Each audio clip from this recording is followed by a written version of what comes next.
Bonjour à tous et bienvenue à True Fact. Enfin, il y a un projet de loi pour essayer de limiter les fraudes qu'on peut avoir en ligne. On le sait très bien, il y a de plus en plus de vedettes depuis plusieurs années maintenant qui se font usurper leur identité pour des pubs quelconques.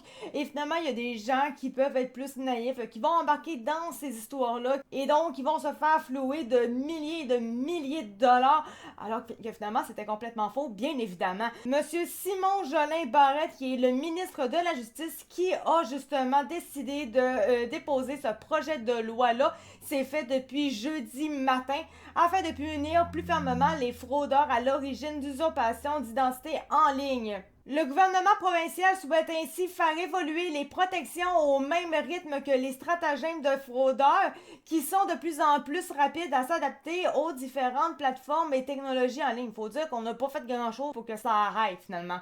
Dans sa loi, le ministre affirme que les organismes auront les pouvoirs pour faire cesser la diffusion des fausses publicités sur les réseaux sociaux. Il dit on va donner davantage d'outils à l'Office de la protection du consommateur et à l'autorité des marchés financiers pour agir. Plusieurs personnalités québécoises se sont retrouvées malgré elles dans ce type de vidéos frauduleuses. On pense également à Ève-Marie Lortie, comme elle dit, il y a des gens qui ont perdu de l'argent en pensant que j'avais prêté mon image et ma voix à la promotion de certains produits amaigrissants. L'animatrice accueille favorablement le projet de loi du gouvernement. Elle dit qu'elle a envie de répondre, il était temps. Ce qu'on m'a répondu quand j'ai porté plainte auprès des policiers, c'est à quel point on était incapable d'agir, a-t-elle souligné. Tout ce qui se passe en dehors des frontières du Canada, les autorités policières n'avaient pas de main mise là-dessus. Mais j'ai quand même pour mon dire, techniquement, t'es supposé être capable sur ton territoire de bloquer, me semble, des pubs.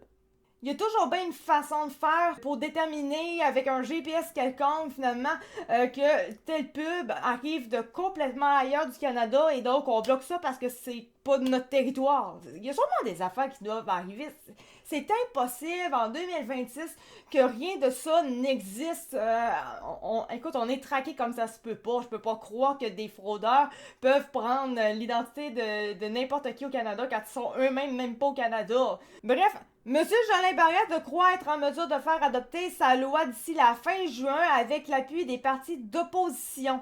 Donc, on va bien voir ce que ça va donner cette affaire-là, mais j'espère vraiment que ça va aider puis qu'il y a des fraudes qui vont...